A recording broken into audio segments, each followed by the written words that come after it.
मैं कह रहा था तुम लोग खेलो, मुझे ऑफिस निकलना पड़ेगा, मेरे ऑफिस से फोन आया था। तो क्या लास्ट शॉट नहीं मारोगे? अरे अब ये नौकरी करता है, इसकी बात ही अलग है, समझो ना। धत, ऐसी कोई बात नहीं है यार, इतने दिनों बाद तो एक काम मिला है, तो बस उसे थोड़ा मन लगा कर करना चाहता हूँ। इस कैरम के खेल जैसी ही है। भाई तुम किन किन चीजों की डिलीवरी करते हो? अब मुझे क्या पता क्या रहता है उसके अंदर, कभी पैकेट खोलकर देखा है क्या? पर लोग बहुत कुछ मंगाते हैं और बहुत तरह की डिलीवरी होती है उसमें। और भाई तनख्वाह ठीक ठाक मिलती है ना? देखो अभी ही शुरुआत की है, देखते हैं आगे क्या होता है। तुम लोग खेलो।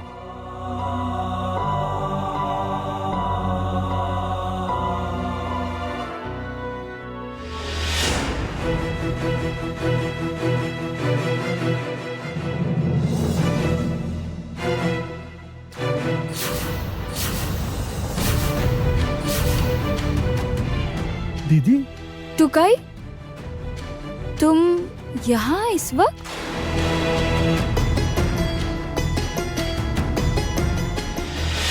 अब और कैसे समझाऊं मैं आपको माँ, मेरा अभी घर लौटने का बिल्कुल मन नहीं है, इसीलिए मैं घर नहीं आऊंगा। मनमानी मत करो अंकुर, बिल्कुल मनमानी मत करो। मैं तुम्हारी माँ हूँ, मैं तुम्हें घर आने को कह रही हूँ तो तुम घर आओगे बस। माँ बस कह देने से बात खत्म नहीं होगी। अंकुर, अंकुर मैं तुम्हारी माँ हूँ। हाँ आप मेरी माँ हो, पर मैं आपके हाथों से बंधी हुई कोई कठपुतली नहीं हूँ कि आप जो कहेंगी वो मुझे सुनना पड़ेगा। आपकी ही बात मानकर मैं पूजा में घर लौटा था, लेकिन उसके बाद जो भी कुछ हुआ वो आप भी जानती हैं और मैं भी जानता हूँ। अंकुर, अंकुर क्या कह रहे हो तुम ये सब? जो कह रहा हूँ सही बोल रहा हूँ माँ। तुम इस तरह बात करोगे मुझसे? इस तरह? अंकुर तुम्हारी इतनी हिम्मत? हिम्मत लगे तो हिम्मत ही सही, आपकी जो मर्जी आप सोचते रहिए, मैं आपकी सोच पर कंट्रोल तो नहीं रख सकता। और साथ में ही एक बात याद रखिएगा माँ, मेरे आने या ना आने पर भी आपका कोई कंट्रोल नहीं है। अच्छा, घर लौटने के बजाय कहाँ जाओगे तुम फिर? हाँ, उस गंदे मेस में जाकर रहोगे?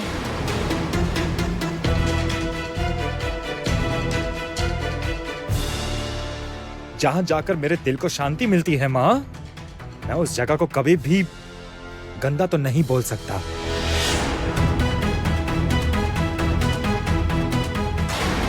हेलो,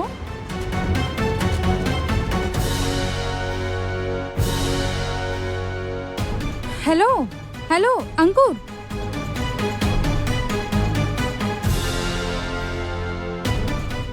अंकुर, उसने मेरे मुंह पर फोन काट दिया। किसने क्या काट दिया?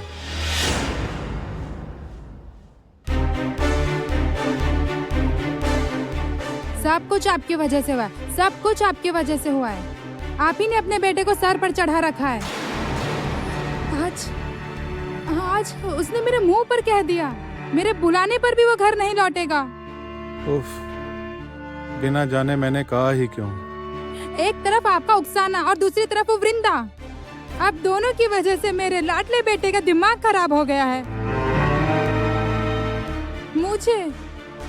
मुझे उसने ना कहा, कहता है उस पर मेरा कोई कंट्रोल नहीं रहेगा, वो मेरी बात नहीं सुनेगा, मेरी बात सुनकर वो घर नहीं लौटेगा। मेरे मुंह पर मना कर दिया। सब आपकी और उस वृंदा की गलती है। आपकी और आपकी उस वृंदा के कारण ये हालत हुई है, आपकी और वृंदा की वजह से है। गलत कह रही हो तुम। आज तुम्हारी मनमानी की वजह से बेटा घर नहीं आना चाहता है। क्या मैंने मनमानी की है? क्या मनमानी की है मैंने? सुनू तो। इतने कैफे होने के बाद भी विजया सम्मेलन का ऑर्डर वृंदा जहाँ काम करती है, जिस कैफे में काम करती है, तुमने वहीं दिया। ये तुम्हारी मनमानी नहीं है? तुम्हें शायद जरा भी अंदाजा नहीं है, पर मेरी इन आंखों ने सब कुछ देख लिया है, सब समझ लिया है।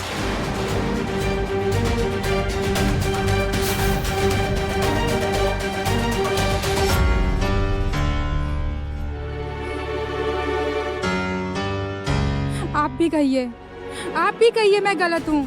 आप लोग तो हमेशा मेरी ही गलती देखते हैं। देखती हूँ ये बाप बेटे की जिद कितने दिन तक टिकती है, मैं भी देख लूंगी। बोलो, सब बोलो, मेरी ही गलती है, सब बोलो, मैं ही गलत हूँ, मेरी गलती है।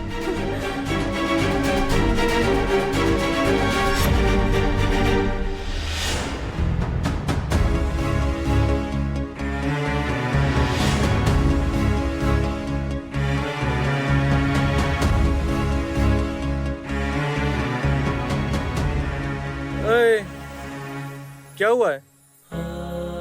अरे क्या हुआ है? सर दर्द कर रहा है क्या? चिल्लाओगे तो सर दर्द करेगा ही। तुम्हें इतना नहीं चिल्लाना चाहिए था, समझे? मैंने जानबूझकर नहीं चिल्लाया शुभम, माँ ने मुझे मजबूर किया, उनके किए कामों ने मुझे मजबूर किया। ये तो तुम्हारा वहम है, लेकिन मेरा वहम है? इतना कुछ हो जाने के बाद तुम कह रहे हो कि ये सिर्फ मेरा एक वहम है? ठीक है, मैं समझ रहा हूँ, तुम शांत हो जाओ, गुस्सा मत हो। शुभम तुम कुछ समझ नहीं रहे अंकुर, हो। मेरी बात सुनो। आंटी ने ये काम किया है, इसका कोई ठोस सबूत नहीं है तुम्हारे पास। शुभम तुम समझ नहीं रहे हो, मेरी माँ मेरी जिंदगी कॉम्प्लिकेट कर रही है। सुनो, पहले मेरी बात सुनो। तुम पहले सुनो। माँ को क्या जरूरत थी पूजा में दोयल को घर पर लाकर रखने की? अगर दोयल घर पर नहीं आती तो ये सब कुछ होता ही नहीं। अच्छा, ये बात हाँ मैं समझ रहा हूँ, और सही है। इतने कैफे होते हुए वृंदा का ही कैफे मिला था ऑर्डर देने के लिए। क्यों शुभम? अच्छा ठीक है, मैं समझ रहा हूँ। ठीक है, अब दिमाग शांत रखो, अब तुम शांत हो जाओ। जो हो गया सो हो गया, अब नए सिरे से सोचना होगा। मैं चलोगे तुम? चलो, आज मैं जल्दी लौटना होगा, दीप भी नहीं है वहाँ। चल। पापा को एक बार ये सब बताना ही होगा। सोचने की जरूरत नहीं है दोस्त, मैंने बता दिया। चलो, चल, अरे चल ना।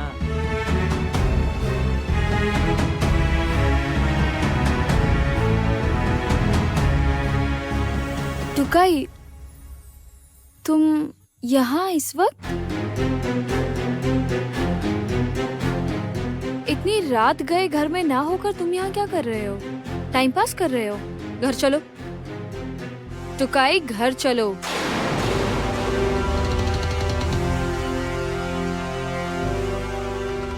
अच्छा, कहीं वो अपने घर तो नहीं चला जाएगा? नहीं सर, जब उसने कहा है तो सर वो जरूर आएगा। नहीं, तुम फिर से फोन लगाओ उसे और पता करो कि वो आएगा कि नहीं। सर, जहाँ तक मैंने उसे पहचाना है, लड़का काम के लिए तो पागल है। इतने दिन तक कोई काम नहीं किया है, इसलिए काम की भूख है उसमें। और सर वो बहुत ही डेडिकेटेड है सर, अभी तक भी काम में फेल नहीं हुआ वो। और सर, जब उसने कहा है तो वो जरूर आएगा। आप निश्चिंत हो जाइए। टुकाई तुम्हें कितनी बार कहा है कि डेडिकेटली पढ़ाई करो, प्रैक्टिस करो, पुलिस की नौकरी की प्रिपरेशन करो, और तुम मेरी उन बातों को नजरअंदाज करके यहाँ टाइम पास कर रहे हो। सुनिए दीदी, आप सब कुछ बिना जाने सुने ही डांटने वाली अपनी आदत को बदल दीजिए। मैं यहाँ कोई टाइम पास नहीं कर रहा हूँ, मैं काम से जा रहा हूँ।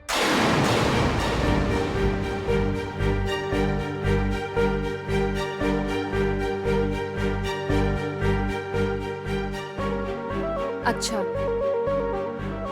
तो किस काम से जा रहे थे तुम?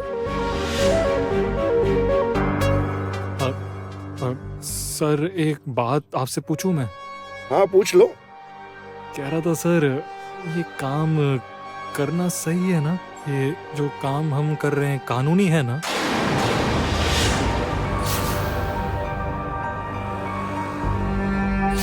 क्या कहना चाहते हो तुम? तुम्हारा काम करने का मन नहीं है?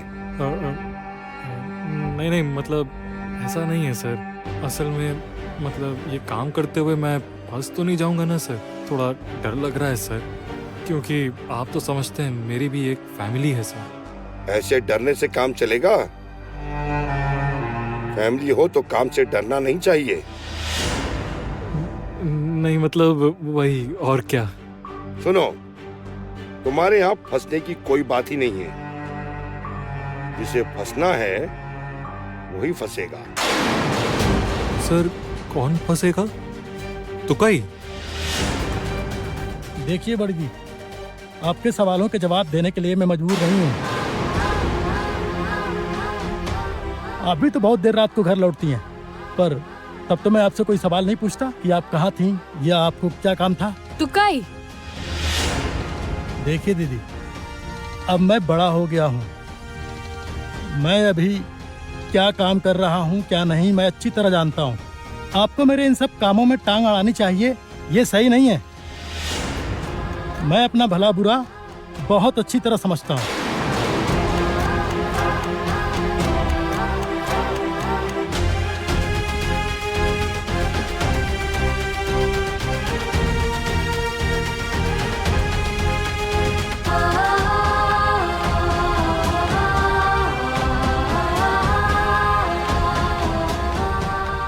तुकाई दिन ब दिन बहुत बदलता जा रहा है। आज मेरे छोटे भाई ने सबके सामने मुझसे इस तरह बात की। उसने कहा काम कर रहा है, पर क्या काम कर रहा है वो? कभी कभी मैं उसे समझ नहीं पाती हूँ। जो भी हो, बस उस पर कोई मुसीबत ना आए।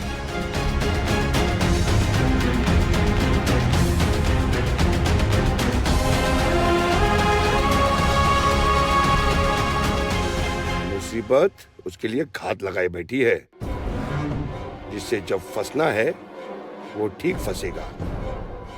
तुम इससे लेकर बिल्कुल बेफिक्र रहो।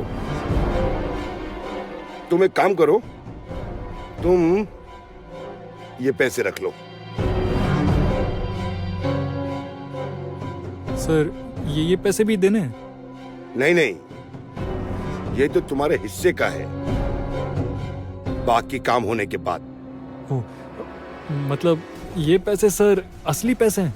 हाँ सुनो, वो आए तो तुम कहना कि तुम्हारे दादा की तबीयत बहुत खराब है और वो गांव में है, इसीलिए तुम कुछ दिन तक शहर में नहीं रहोगे, और ये पैसे तुम उसी की हिफाजत में रखकर जाओगे। 2 दिन बाद वापस ले लोगे।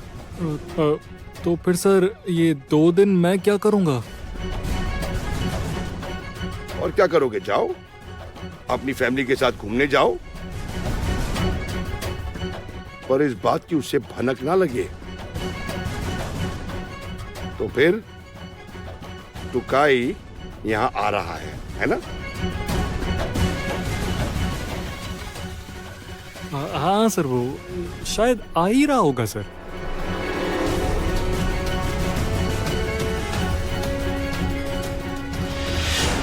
तब तो मुझे यहाँ से चलना होगा। तुम्हें जैसा कहा काम उसी तरह कर देना। हाँ हाँ सर। अच्छा चलता हूँ।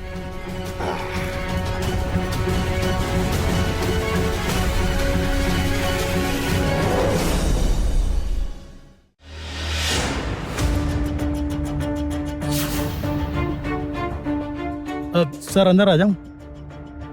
तो कई हाँ आओ। वो सर काम का बहुत ज्यादा प्रेशर है क्या?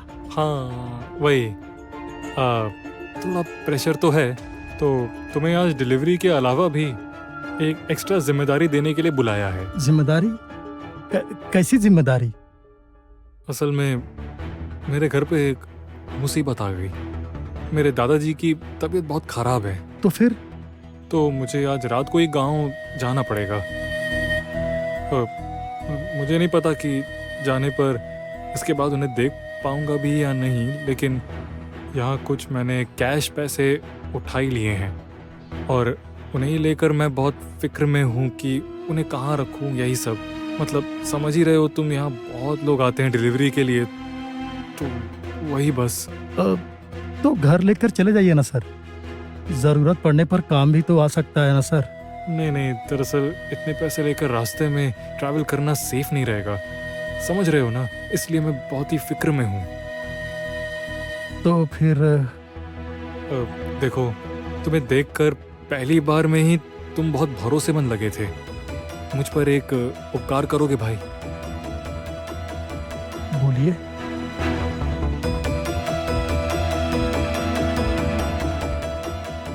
ये कुछ पैसे अगर तुम अपने पास रखोगे तो मुझ पर बहुत एहसान होगा।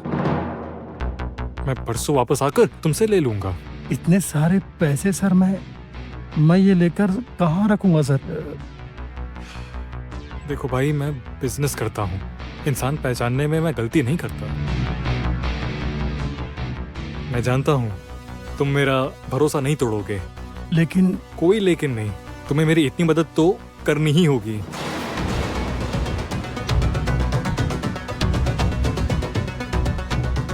ओ हाँ, और अच्छा, ये लो, ये रहा तुम्हारा इन कुछ दिनों के रोजगार का पैसा। और ये है तुम्हारे ओवर टाइम का।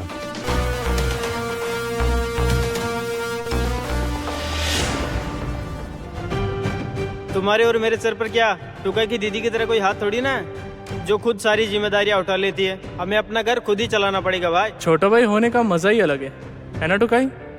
सुना है तुम्हारा पॉकेट खर्च भी तुम्हारी दीदी देती है। देखो, जब कुछ परेशानी होती है ना, और जब एक्स्ट्रा पैसे आएंगे, कोई नाराज नहीं होता।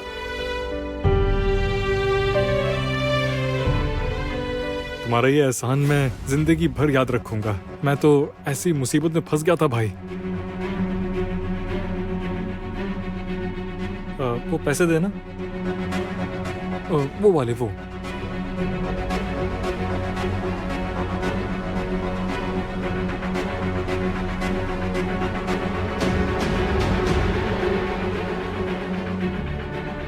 ये लो,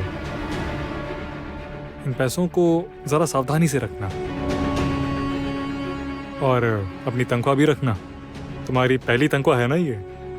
thank you so much sir.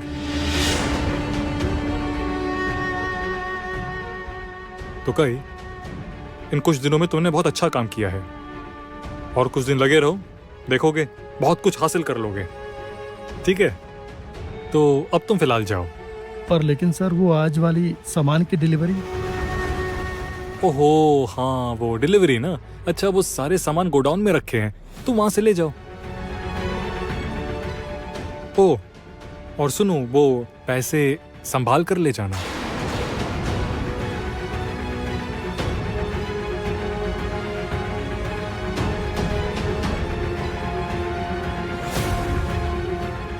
Hello, जटिलेश्वर जी।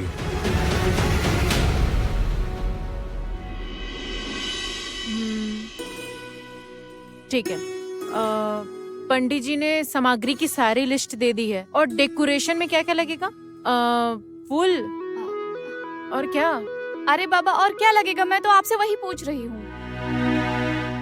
ए छुटकी, फूलों का हार लिखा क्या? नहीं नहीं नहीं दीदी, आप फूलों का हार लिखिए। लिखिए लिखिए लिखिए। और सुनो ना, लिखो 3 नारियल और सफेद तिल 500 ग्राम। अच्छा, अगर वो फूलों का हार मूर्ति के ऊपर टांग दिया जाए तब तो वो बहुत अच्छा दिखेगा ना? फूलों का हार कहाँ होता है? ऊपर सर पर या गला में? हाँ, तुम्हें कुछ नहीं पता है। हार गले में पहने आते हैं या सर पर? हाँ, तुम भी ना छुटकी, तुम बस दिखने में बड़ी हो गई हो, अक्ल तो बिल्कुल ही नहीं है। नादानों वाली बात करती हो। पर माँ, छुटकी ने ये याद दिलाकर बहुत अच्छा काम किया। हमारी वो सजावट की कुछ चीजों में ना थोड़ी खराबी आ गई है, तो मैं उसे ठीक कर दूंगी। अरे हाँ, वही तो। अच्छा वो याद दिला दिया तुमने। शालू, लिख लो, अघ्र पात्र खरीदना होगा। पिछली बार जब पूजा हुई थी तब शायद वो गुम हो गया है। लिख लो जरा। अग्र पात्र मतलब भगवान का चम्मच है ना? क्या बात है अनु, इतनी समझ तुम में कहाँ से आई? बताओ।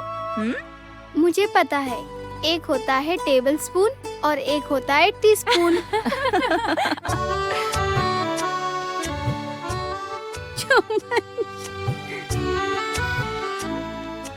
ये रही वृंदा दीदी आ गई। वृंदा दीदी, ये देखिए, हमने काली पूजा की लिस्ट बनाई है, लगभग बन ही गई है।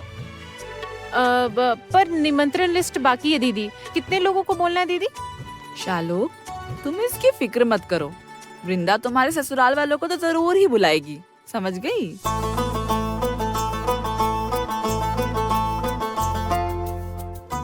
अच्छा, मैं तो अपने चारों दोस्तों को बुलाऊंगी। अरे नहीं, बिल्कुल नहीं। वैसे बहुत लोग हो गए बेटा, और मत बढ़ाओ। वही तो, वो जो डब्लू की माँ है ना, जिंदगी में कभी सीधे मुंह बात नहीं करती, फिर भी उसे पूजा में बुलाती हैं। पर जैसे ही मैंने अपने दोस्तों को बुलाना चाहा, तो वैसे ही आपके सर पर आसमान गिर पड़ा। माँ, बुलाने दीजिए ना, पूजा ही तो है। कहती हो? अच्छा तो फिर ठीक है। तो तुम खुश हो ना? ये तो मैं भी अपने दोस्तों को आने को कहूँगी। अच्छा ठीक है बेटा, तुम भी बुला लेना।